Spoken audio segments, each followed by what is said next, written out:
Hello, I'm Mariam Mashiri, and this is the Iran War Today, our daily briefing bringing you up to date with all you need to know about the last 24 hours of the US war with Iran. Well, let's start with some of today's key developments now.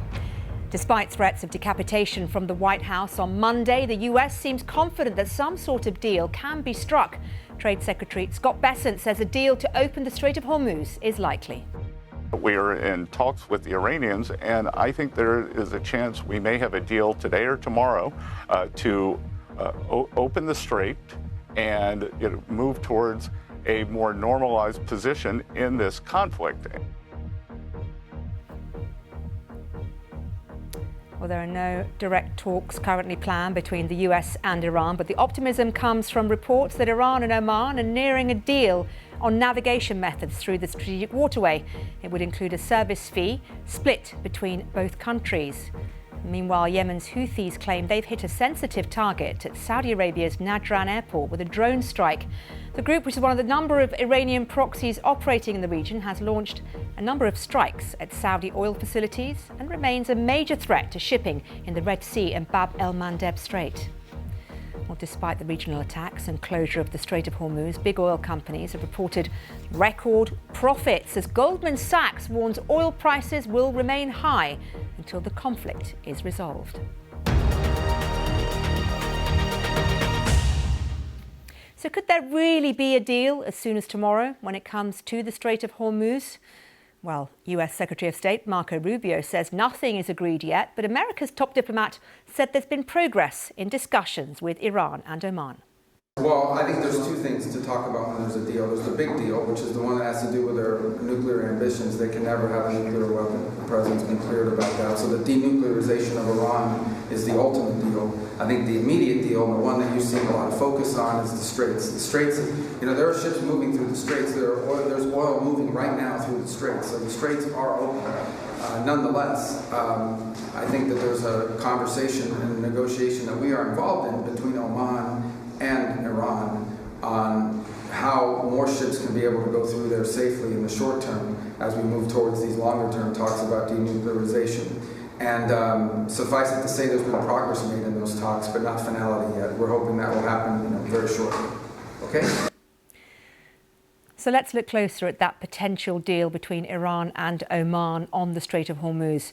According to the New York Times, the deal would develop a new two-lane system. Ships entering the Persian Gulf via the Strait of Hormuz would navigate through Iranian-controlled waters, while those exiting the Gulf would use Omani-controlled waters or routes. Both countries would split a fee for strait control, with Iran and Oman taking half each. However, instead of using the term toll, which the US has strongly opposed, the phrase service fee is reportedly being used instead. Well, let's speak to our North America correspondent, Shaima Khalil. And Shaima, yesterday, Mr. Trump was threatening Iran with heavy strikes. Now his team seem confident that a deal could be imminent.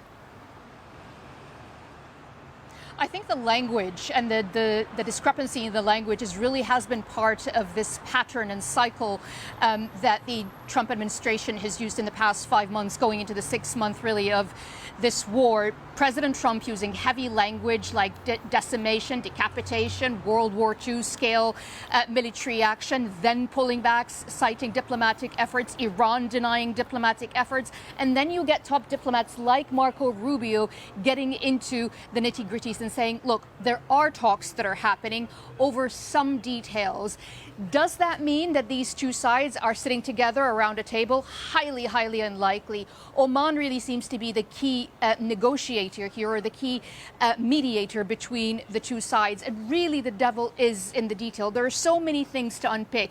I think when we say opening the Strait of Hormuz, it's not as straightforward as someone flipping a switch. Opening the Strait of Hormuz means that there could be free shipping as pre-war. That is highly unlikely. It is likely to take a long, long time. What we're looking is potentially increasing the shipping. And I'll give you an example. Just this weekend, 20 ships have gone through the Strait of Hormuz. Compare that to 100 in pre-war terms. But also remember that there's the issue of mining. The Strait of Hormuz is heavily mined. We are now getting the latest line that Iran is weighing allowing Europe to demine the Strait of Hormuz. That is going to take time. And then there is the toll issue that you've mentioned. Oman is now in talks with Iran about this issue, about how ships go in, how they leave, how much money they pay, who they pay it to, and how it's split. This is extremely technical and extremely complicated. There will be a lot of back and forth. And if Iranian negotiators have taught us anything with the situation inside Iran, the way that they negotiate, it takes days for them to mull this over, take it back to the Iranian leadership, and come back with an answer. This is something that the Trump administration has grown extremely frustrated with through the past few months. And I think this is really the key. Is President Trump going to get more frustrated and will demand faster answers, or is he going to be patient enough to get some gains with U.S. political pressure mounting up on him here? OK, Shaima, thank you. Well, Kasra Naji is with me now from BBC Persian. Kasra, what's the view? That's the view from the US. What's the view from Iran? What are they thinking right now? Iranians are not saying much at all about this, the latest nitty-gritty of the talks, if there are talks going on. I get the impression that the reason is that there's quite a lot of opposition to talks with the US within Iran. There's almost a power struggle going on with President Pezeshkian and the Council, the Supreme National Security Council on one side, and the hardliners on the other side. The hardliners don't want anything to do with negotiating with America. They think it's a mirage. Americans never are true to their promises anyway, and the policy should be avenging the blood of the supreme leader, previous supreme leader. That means basically killing the leaders of Israel and the US. That's what they want. So that's the hardline attitude of these people who don't want to have anything to do with the thing. But President Pezeshkian is very keen that they should go back to that memorandum of understanding in one way or another. And open the Strait of Hormuz. This Strait of Hormuz, the way it's, as you've just explained, seems pretty favorable to Iran, i.e. Iran controls who goes into the Persian Gulf and has oversight over who comes out of the Persian Gulf. So that means basically also having control over the sovereignty or the territorial waters of Oman, which is very strange. But I get the impression from what I read in various reports is that Americans are pushing Oman to agree to this thing.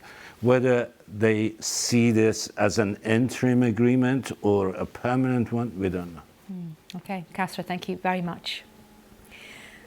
Well, we talk a lot about the high price of oil as a result of the war in Iran. And as a result of that high price, big oil companies, well, they've reported record profits. Saudi Aramco, the world's largest producer, reported a 44% increase in its profits in the latest quarter. The five biggest Western energy majors, BP, Chevron, ExxonMobil, Shell and Total Energies, have also posted a combined net profit of almost $47 billion. Let's speak to our North America business correspondent, Samira Hussain. Samira, these are huge profit numbers we're talking about here. Absolutely. If customers are the ones that are suffering as a result of the high price of oil and gasoline, then it is the companies that provide that are really reaping in the benefits to this current escalation in the conflict that's been going on now for several months. Now, if you talk about the current price of oil, we see that it's dipped back down based on those hopes that the Strait of Hormuz can be open. But the result is that all of this instability has really meant big profits for these major oil companies that are not reinvesting it into green technologies, perhaps, but are now just reinvesting into other areas where they can get more oil. So the biggest example would be, of course, Venezuela. Lots of oil companies that are going and trying to invest there. OK, Samira, thank you. Let's take a step away now from the Middle East, because there's been a series of water hacking attacks in the US that may have a link to Iran. Many were surprised last week when the US state of Minnesota reported that more than 30 of its state water systems had faced a coordinated cyber attack. The situation escalated further when the FBI warned cyber attacks have been reported in 7 states. So, who's behind it? Well, the US Cybersecurity and Infrastructure Security Agency is reportedly investigating whether Iran was involved. But Donald Trump says otherwise. There was a cyber attack, and they blame it on Iran. I don't think so. I blame it on Minnesota because they're grossly incompetent. Well, that's the president's position, that Iran wasn't involved. But a number of cyber experts have told the BBC it's likely Iran was involved. Here's our reporter Anna Fagey, who's been looking into the claims. Experts told the BBC Iran is likely responsible for these attacks. That's because historically, attacks like these ones are carried out by North Korea or Iran. And since the US is engaged in an ongoing conflict with Iran, it's far more likely to be them. Iran has a history of carrying out attacks like these against the US, and the US has promised to carry out similar attacks against Iranian infrastructure. But we're unlikely to see the US government come out and say Iran is responsible for these attacks. That's for 2 reasons, according to experts. The first is that it's possible another group or country carried out these attacks on Iran's behalf, acting as a proxy. The second is that it could be seen as a loss politically for the Trump administration to come out and say the Iranians successfully carried out a cyber attack on US soil. And as one expert told me, if you want to bring a nation to its knees, you go after their power and you go after their water. Now, whether you're joining us on YouTube, TikTok, Sounds, radio or TV, thank you for your time. We'll be back at the same time tomorrow with the Iran War Today.